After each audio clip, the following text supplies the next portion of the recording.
Pagbasa mula sa sulat ni Apostol San Pablo sa mga taga-Efeso. Ang bawat isa sa atin nakatanggap ng tanging kaloob ayon sa sukat na ibinigay ni Kristo. Ganito ang sinasabi ng kasulatan.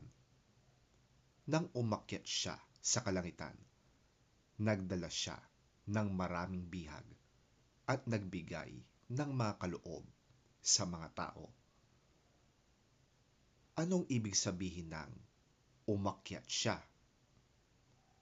Ang ibig sabihin niyan ay bumaba muna siya sa mga kailalimang bahagi ng lupa. Ang bumaba ay siya rin namang umakyat sa kaitaasan ng kalangitan upang mapuno ng kanyang presensya ang lahat ng nilikha. At binigyan niya ang ilan ng kaloob upang maging mga apostol, ang iba namay mga propeta, ang iba'y ebanghelista, at ang iba'y pastor at guro. Ginawa niya ito upang ihanda sa paglilingkod ang lahat ng mga banal para sa ikatitibay ng katawan ni Kristo, ang Iglesia, hanggang makamtan natin ang iisang pananampalataya at pagkakilala sa anak ng Diyos at maging ganap ang ating pagkatao ayon sa pagiging ganap ni Kristo. Nang sa gayon, hindi na tayo magiging tulad sa mga batang madaling matangay ng sari-saring aral. Hindi na tayo maililigaw ng mga taong ang hangad ay dalhin tayo sa kamalian sa pamamagitan ng kanilang katusuhan at panlilinglang.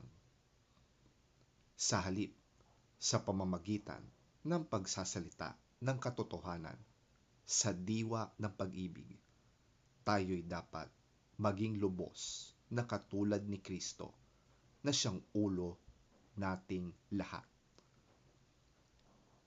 Sa pamamagitan niya, ang mabahaging pinag-ugnay-ugnay ng kasukasuan ay magiging isang katawan. At kung maayos na gumaganap ng tungkulin ang bawat bahagi, ang buong katawan ay lalaki at lalakas sa pamamagitan ng pag-ibig.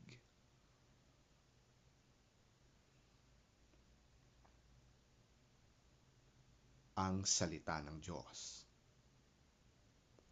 Salamat sa Diyos. Ang mabuting balita ng Panginoon ayon kay San Lucas. Papuri sa iyo, Panginoon. Dumating noon ang ilang tao at ibinalita kay Jesus na ipinapatay ni Pilato ang ilang mga taga-Galilea habang ang mga ito'y naghahandog sa Diyos. Sinabi niya sa kanila, akala ba ninyo dahil sa sinapit nilang yon, higit silang masama kaysa sa ibang mga taga-Galilea? Hindi. Ngunit sinasabi ko sa inyo, malibang magsisi kayo't talikuran ang inyong mga kasalanan, mapapahamak din kayong lahat.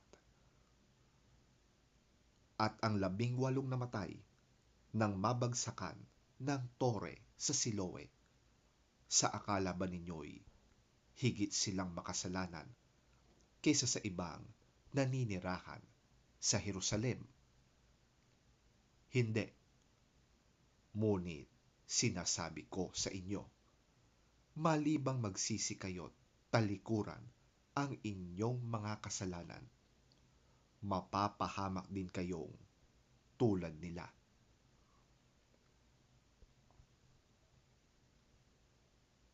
Sinabi pa sa kanila ni Jesus, ang talinhagang ito.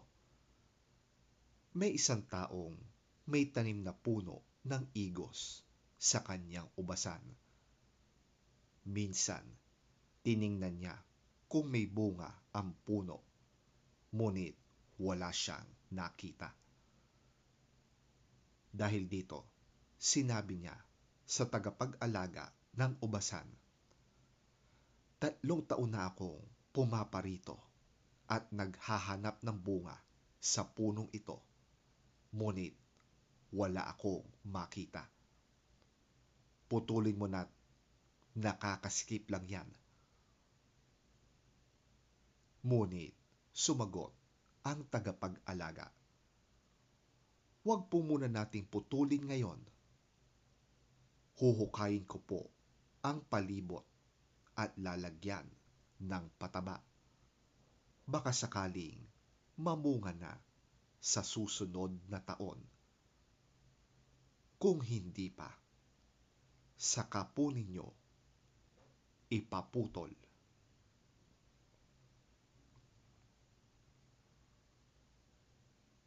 Ang mabuting balita ng ating Panginoon. Pinupuri ka namin, Panginoong Hesukristo. Now there were some present at that time who told Jesus about the Galileans whose blood Pilate had mixed with their sacrifices. Jesus answered, "Do you think that these Galileans were worse sinners than all the other Galileans because they suffered this way? I tell you, no. But unless you repent, you too will all perish. Or those 18 who died when the tower in Siloam fell on them? Do you think they were more guilty than all the others living in Jerusalem? I tell you, no. But unless you repent, you too will all perish."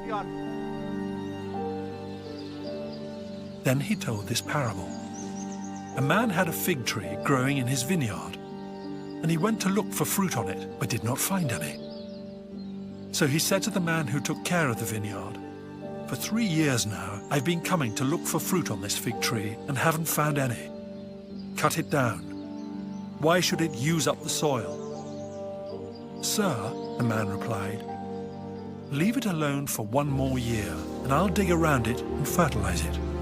If it bears fruit next year, fine. If not, then cut it down."